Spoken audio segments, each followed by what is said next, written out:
Happy Friday the 13th, everybody, and I hope everybody's doing well and being safe out there, and I hope you got your TP, because everywhere around me, it's completely sold out of soap, toilet paper, paper towels, baby wipes. It's madness, and I did not prep for this. The hysteria is way more than I was expecting. I guess I underestimated society, essentially, but this is a great time to catch up on movies. That's the bright spot of this that I'm going to look at, and let me know what you're going to watch today. Again, for Friday the 13th, I plan on definitely watching Jason Takes Manhattan, which is one of my favorite of the series. I wouldn't say it's necessarily my favorite sequel, but it is one of my personal favorites. I know it gets a lot of hate, but I love it. Let me know what your favorite Friday the 13th sequel is. And I have 5 pickups right here, and if you've seen the movies, definitely let me know what you think of them, and let me know which one of these is your favorite. First up, I've already done unboxing for the first 2, but I just wanted to show them again. I mentioned that you could have won 3 copies of this Trolls 4K Ultra HD Best Buy exclusive Steelbook signed by the co-director right there. And I did an unboxing, and I told you if you go to High Def Ninja, you can win 1 of 3 copies. 2 of them have already been given away, but you still have a chance to win 1, which that ends today. So if you want to get in on that, check out my previous unboxing video with all the information. And there you go. I was really surprised by this movie because when it comes to kids movies, I'm pretty picky. There's not many that I like, especially like the modern ones. But I had a really fun time with this. It was a blast from start to finish. I love all the voice actors and all the songs throughout. That was a fun time. And it was just very vivid and bright and detailed on 4K Ultra HD. It's definitely a step up from the Blu-ray. And I like the cover right there, very simplistic. You know, like all the Trolls' hair making, I guess, Lady Glitter Sparkles wig right there. But it was a fun time. I was really surprised that I enjoyed it as much as I did. And I'll go ahead and show you the interior artwork real quick too, because I thought that was nice. You know, you got the disc artwork and, you know, unique disc artwork for each one for the Blu-ray and 4K disc. And there is the interior artwork with all the different Troll characters. I thought that was really nice to see. I like that design. But yeah, I was surprised by how much I enjoyed this movie. I was just kind of like, initially I was going into it, I was like, I don't know how I feel about watching this, but I'm glad that I gave it a fair shot. And again, I thought it was a fun time. So if you're skeptical, give it a shot. Next up, and it was cool to get it signed. I like getting things signed, especially movies that I enjoy. I've always been a fan of that, you know, going to conventions and stuff like that too. So I am happy to add that to my signature collection. I have a bunch of signed movies, DVDs, Blu-rays. Not too many Steelbooks though. A few, not many. But maybe I'll do a video showing all of my signed movies. I know I did one a while, probably a couple years ago at least, for all my signed horror Blu-rays. So check that out on my channel if you want. Next up is the Mondo X Steelbook release, 4K Ultra HD for A Quiet Place, which this got pushed back to the sequel rather, Quiet Place Part 2, but all the different movies that were supposed to come out, the new James Bond, are all getting pushed back. You know, South by Southwest, all these different things, you know, getting canceled, the NBA season, NHL season, just tons of stuff. It is just shocking. Monster Mania got rescheduled for August, which is a horror convention here in New Jersey, and I know New Jersey Horror Con is at the end of the month. That will most likely be rescheduled too.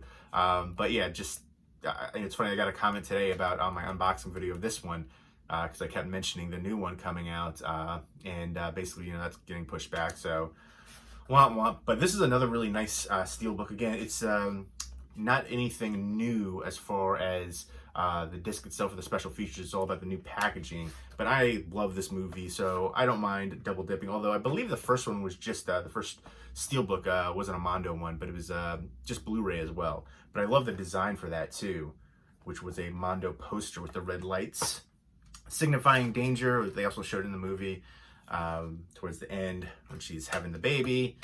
And then you have the unique disc art. The first one was the red light bulb on the 4K Ultra HD disc, and the regular Blu-ray is the regular light bulb. But there you go. And then there's the interior with the regular light bulbs. So I don't know. I'm digging. You know, it's just a lot of re-releases, which I know every company out there does for all the different popular movies. I get it, but for ones that I'm a fan of, I don't. You know, I'm guilty of doing the double, triple dip. I mean, how many different releases of Halloween, Evil Dead, and Evil Dead 2, and all those different ones have we all seen throughout the years?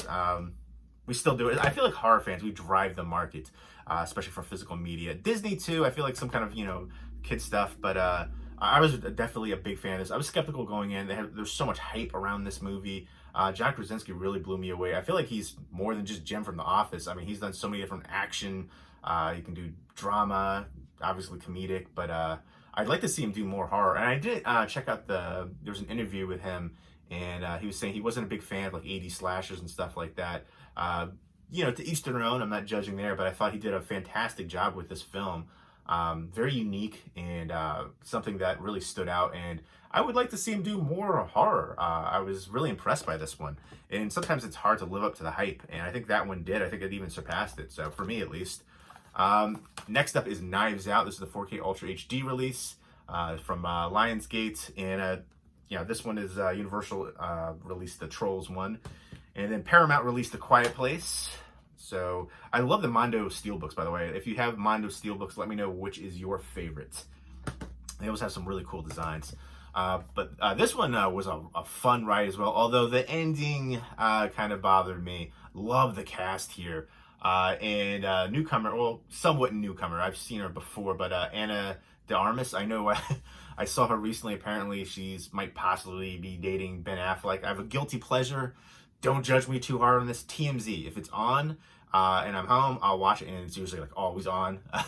And I feel terrible about watching it because it's celebrity gossip, but also the people on there are so vapid and just the insipid comments all throughout. I feel terrible, but I don't know, I'm drawn to it. And they posted that they're in some new movie together, her and Ben Affleck, and they were all bundled up together and looked like they were hooking up. And it's funny because I watched TMZ, and then right after that I watched Jeopardy. So it kind of balances that out. But I digress. This was a lot of fun. Again, if you like murder mysteries like Agatha Christie, especially Murder on the Orient Express, stuff like that, I think you'll really enjoy this one. It's essentially a murder mystery with the whole family, the Thrumble family, I believe it is. And basically the lead guy, the grandfather, is this famous writer, and basically all the different siblings and stuff and grandchildren are just terrible people. And then you have a maid and a nurse, and then again, you got Daniel Craig, Chris Evans, Ana de Armas, Jamie Lee Curtis, Michael Shannon, Don Johnson, Toni Collette, but Keith Stanfield, who he's been around for a while, but I feel like ever since Get Out, he just blew up, and he's been in way more things recently, and deservedly so. He's a great actor. And then Christopher Plummer and Catherine Langford. And yeah, so the cast is amazing, and he's Daniel Craig is a detective, famous detective. His accent in there is very Foghorn Leghorn-esque, and I think somebody mentions that in the movie too. But just it's basically these little twists and turns, and you get little pieces of information, and then by the end they have the big reveal. And I thought that was a little too ridiculous. I feel like there's so many movies I've seen recently which have too much happenstance, too much coincidence, too much suspending disbelief. Of course, for all these movies you have to suspend disbelief, but sometimes it's just too much. I thought for this it was again a little bit too much and a bit of a cop out, and there was other things I feel like they could have done to make it a little bit better. But overall, it was a fun ride, very engaging from start to finish. And I love just the house itself was like a character unto itself. But it was a fun ride. And I thought Ana de Armas did a really good job in the lead playing that character. I thought everybody played their roles perfectly. I think that's one of the big draws here, were just all the characters, and they were just amazing from start to finish. And it's directed by Ryan Johnson. And yeah, I love the heck out of this one. Again, but again, the caveat with the ending, I wasn't a fan of the ending, how that played out. It was just, but besides that, again, if you like Agatha Christie, murder mystery, Murder on the Orient Express, stuff like that, then there were none. You'll probably enjoy this one too. It's a blurb on here that is very fitting. It says an ingenious riff on classic murder mysteries, very apt. And it looked amazing on 4K as well. It's funny.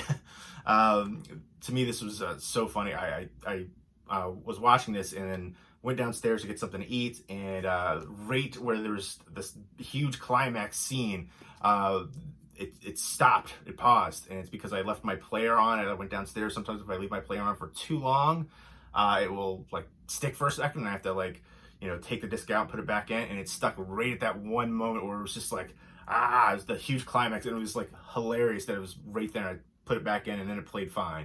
I was a little worried, but yeah, just perfect timing for that.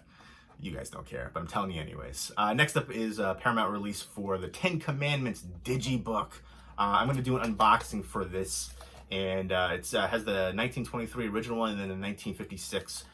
This was always on as a kid, especially around Easter time. A classic for sure. Cecil B. DeMille, and you have, of course, Charlton Heston, Yul Brynner, just an all-time classic, an epic. And I'm excited to dive into this and see what the Digibook looks like. This has been re-released so many times, but again, I love the Digibook designs. I feel like there was a huge wave of Digibooks, and then it just kind of died out. Hopefully this will be a new wave coming back, because I really like the Digibook style. And actually, I think I prefer the Digibooks over Steelbooks. So I am digging that, and I believe it's pretty much a lot of the, I don't think there's any new special features. I think it's just everything ported from before. So yeah, it's just another re-release in new packaging. And I dig it. Of course, it makes sense too for all these studios, coming around, Easter and all that. So I get it. I like, it's a classic film and it's on Digibook, and I don't believe I have this one. So that works for me. I know it's been, again, re-released so many times. There's a big ultimate box set and stuff, but again, I love the Digibooks.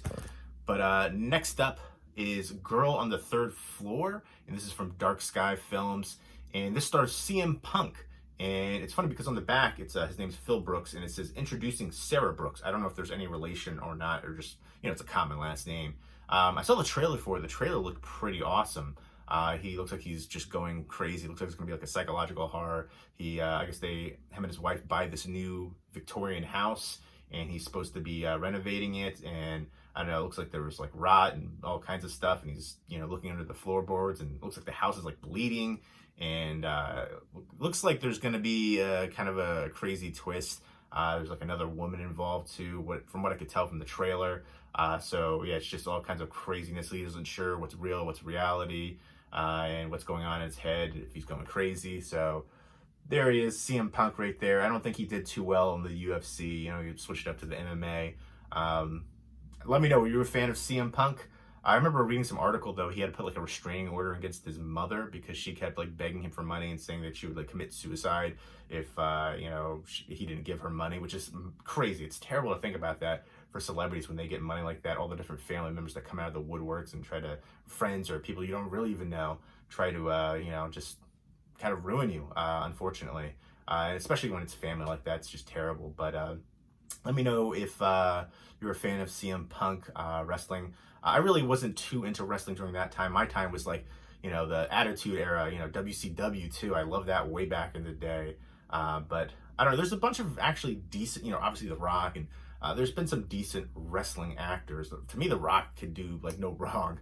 I like him in action roles, comedic roles. I'd like to see him do more dramatic roles. I don't know if I could picture him doing horror. Just because of his body. He could be, I don't know, maybe if you don't show his face, which I feel like would take away from, billing him. But, he could be a slasher, just give him the certain kind of mask or something like that. He's got the physique for sure, crazy physique, bigger than probably any of the slasher icons out there. But there you go. Girl on the Third Floor. I like that artwork too. It's pretty awesome. Reminds me of like Edgar Allan Poe.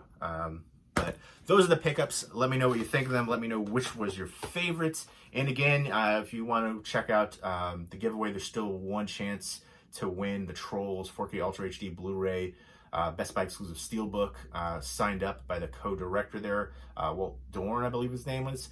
And he also did some voice work in there too. And you can win that by going to High Def Ninja. They were kind enough to send this over, and I did an unboxing review for it. And again, check that video out. It'll be right before this one. And I'll have a link in that video of how you can win the last one. There was 3 initially.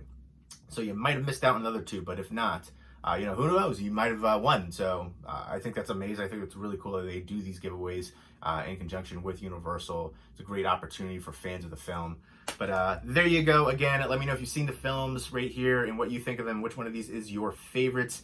And I hope everybody is doing well, staying safe, stocked up on all the necessities. And let me know what you're going to watch today. You know, it's Friday the 13th. You got to watch something horror, something Friday the 13th-esque. If that's not your favorite franchise, something else. But let me know what you're going to watch for that. Again, let me know what your favorite Friday the 13th sequel is, too. And let me know what your favorite recent modern animated kids movie is. Your favorite, what's your favorite overall Steelbook that you have in your collection? Favorite Mondo X Steelbook? Your favorite murder mystery? Your favorite epic classic film? Your favorite underrated horror movie? I haven't seen this one yet. I'm not saying this will be on my list, but just throwing it out there. Your favorite wrestler too. Like that, you know, that interaction. You know, I like talking movies on here. I've been doing this for so long now. It's a lot of fun. I still enjoy it. So thank you so much for your continued support on here. I really do appreciate it. And again, I hope everybody's doing well. Stay safe and take care.